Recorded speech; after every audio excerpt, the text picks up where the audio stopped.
माता पिता की सेवा। गांव के पनघट पर 4 औरतें पानी भरने आई। पानी भरते भरते वे एक दूसरे से बातें करने लगी।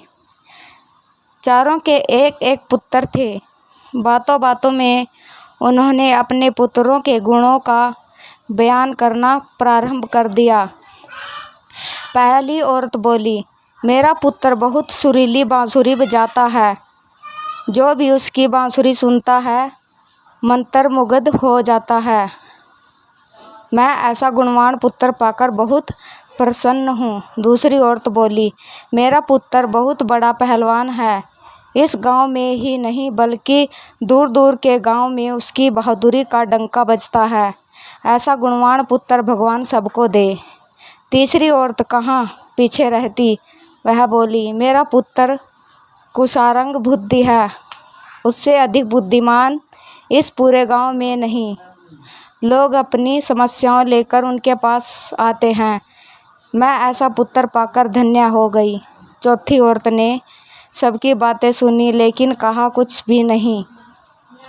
इस पर वे औरतें उनसे कहने लगी, बहन तुम भी तो कुछ कहो ना। तुम्हारे पुत्र में क्या गुण है? कोई ना कोई गुण तो उसमें अवश्य होगा।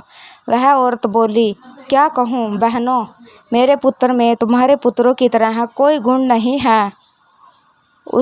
उसकी बात सुनकर तीनों औरतों ने गर्व ने अपना सिर उठा लिया। कुछ देर में सबने पानी भर लिया और वापस जाने के लिए अपना अपना घड़ा उठाने लगी। उसी समय पहली औरत का पुत्र हाथ में बांसुरी लिए वहां से गुजरा।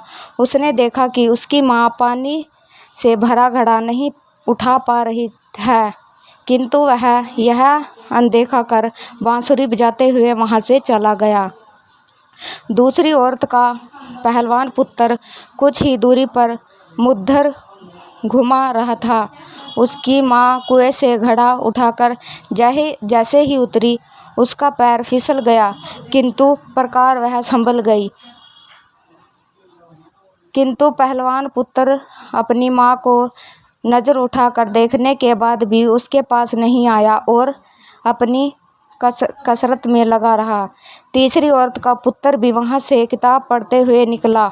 उसकी माँ ने उससे कहा, पुत्र मैं दोनों हाथों से घड़ा पकड़े हुए हूँ, ये रस्सी जरा मेरे कंधे पर डाल दे।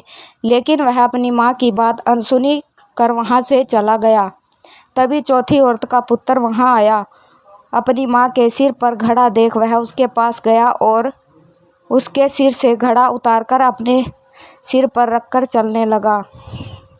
कुएं के पास बैठी एक बुढ़िया यह सब देख सुन रही थी। वह बोल पड़ी, मुझे तो यहाँ सब एक ही गुणवान पुत्र नजर आ रहा है, वही जो अपने सिर पर घड़ा लिए जा रहा है। माता पिता की सेवा करने वाले पुत्र से गुणवान पुत्र भला कौन हो सकता है। सीख, गुणवान वही है जो अपने माता पिता की सेवा करे और साथ ही सबकी सहायता के लिए तत्पर रहे। अगर हमारी स्टोरी अच्छी लगी हो तो लाइक करें, शेयर करें, कमेंट करें और चैनल को सब्सक्राइब करें। धन्यवाद।